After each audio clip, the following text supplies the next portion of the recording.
एक बार प्रभु अपने सखाओं के साथ में खेल रहे थे। भगवान अपने सखाओं के साथ में खेल रहे हैं और इधर महाराज भोजन करने के लिए बैठते हैं। दशरथ जी कहते हैं कि जाओ राम को बुला कर ले आओ, भोजन कर लेगा। जब ये देखती मैया कि प्रभु दूर खेल रहे हैं, कहते अरे स्वामी आप ही जाओ बुला लो, कहाँ हम जाएंगे बुलाने, जाओ आप ही बुला लाओ। जब महाराज दशरथ बुलाने के लिए जाते हैं, भगवान आते नहीं हैं। महाराज दशरथ गए हैं प्रभु को बुलाने के लिए, भोजन करने के लिए, लेकिन राघवेंद्र सरकार महाराज दशरथ के साथ में नहीं गए हैं, आए नहीं हैं। वो अपने सखाओं के साथ में खेल रहे हैं, आते नहीं हैं प्रभु। पिता जब बुलाने गए तब नहीं आए, लेकिन जब मैया बुलाने गए, मैया बुलाने जाती हैं तब प्रभु तुरंत आते हैं वहां से कि कौशल्या जब बोलन जाई, कौशल्या जब बोलन जाई, ठुमक ठुमक प्रभु चलानी कराई, ठुमक ठुमक प्रभु चलानी कराई।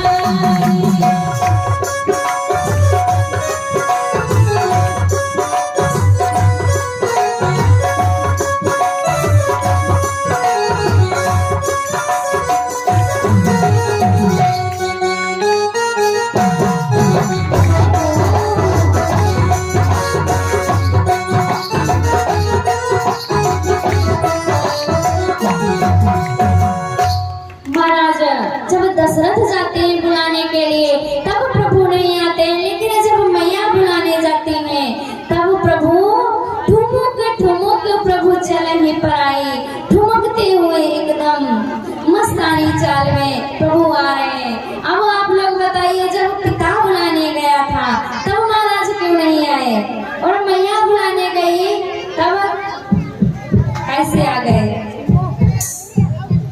जब मैया देखिए किसी का भी बालक हो, आप लोगों का मान लीजिए कोई भी बालक हो, जब माँ देखती है कि मेरा बच्चा धूल में खेल रहा है, माँ ये दृश्य देखती है कि मेरा बच्चा खेल रहा है, बच्चा चाहे जैसा भी हो, माँ उसे गोद में उठाकर ले आती है। लेकिन जब पिता धूल में देखेगा खेलते हुए, क्या वो ऐसे उठाकर ले आएगा?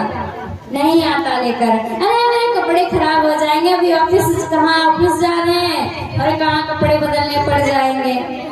लेकिन मैया चाहे कितना भी तैयार होकर क्यों ना बैठी हो, बच्चा यदि कहीं भी धूल में खेल रहा हो, चाहे जहाँ खेल रहा हो, मैया एक बार भी सोचती नहीं है गोद में उठाने के लिए कि मैं गंदी हो जाऊंगी, कैसा हो जाएगा, कुछ नहीं सोचते हैं।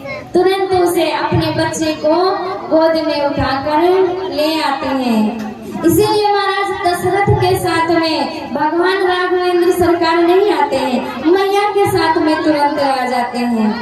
लेकिन अगर आजकल के माता पिता देख लिए जाएं, यदि बच्चा कहीं धूल में खेल रहा है महाराज, ऐसा कई जगह में देखे हैं, यदि बच्चा कोई धूल में खेल रहा है, मैया गई दे दिया प्रसाद, दो लगाए खींच कर और घर पकड़ कर ले आई। अब घर जो लाई सुलाई मैया तो दे ही चुकी थी, लेकिन संपुट लगाकर पिता ने दोबारा दे दिया। ऐसा कई जगह पर होता है।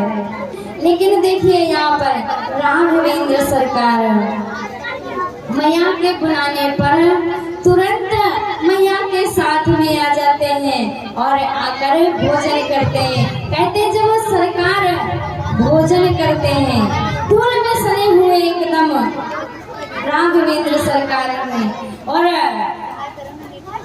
कहते कि धूरी भरे अति शोभित श्याम जो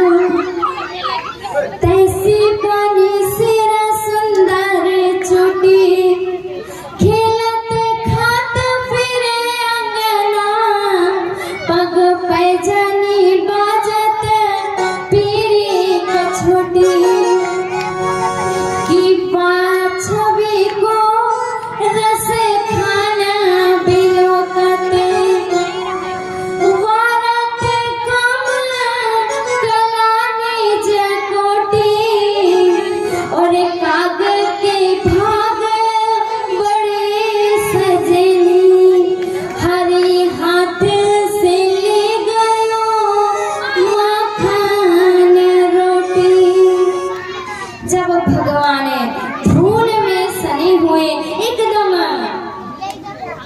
मैया कौशल्या, मैया दशरथ, महाराज दशरथ के आंगन में विचर रहे हैं। धूल से सने हुए महाराज अपने हाथों में रोटी का टुकड़ा लिए हुए, उसमें मक्खन लगाए हुए प्रभु जो खाते हैं, और जो जूठन धरती पर गिर जाती है वही उठाकर कागभुसुंडी जी महाराज उसी को ग्रहण करते हैं। और 5 वर्षों तक कहते हैं कागभुसुंडी जी कहीं जाते नहीं है, उनकी बाल लीलाओं का दर्शन करते रहते हैं और उनकी जूठन को जो गिरती है जूठन उसे उठा उठा कर खाते रहते हैं। इसीलिए कहा गया काग के भाग बड़े सजनी, कितने बड़े हैं कौवे के भाग, हमारे और आपके तक नहीं हो पाए इतने बड़े भागे, जितने बड़े भाग कौवे के हैं। काग के भाग बड़े सजनी, हरे हाथ से ले गए माखन रोटी, जो राघवेंद्र सरकार के, जो कन्हैया के हाथों से माखन रोटी छीन कर ले गया, ऐसे कौवे का क्या कहना। इसीलिए देखिए जब अभी समय आ रहा है, अब क्या बोलते हैं गांव में, गरु दोस्त बोलते हैं। हाँ, इन दिनों में कौवे को बड़ी सेवा मिलती है, कोई उधर खिला रहा है, कोई उधर खिला रहा है, बड़ा कौवे का आदर सत्कार होता है। लेकिन इन 15 दिनों को छोड़कर बाकी के दिनों में यदि कौवा आकर बोलने लगे तो यार चाप मार सारे बोल रहा है, इतने जोर जोर दिमाग खराब करे एकदम। लेकिन जब ऐसे दिन आते हैं तो कौवे को बुला बुला कर दिया जाता है एकदम कि आओ महाराज, कौवा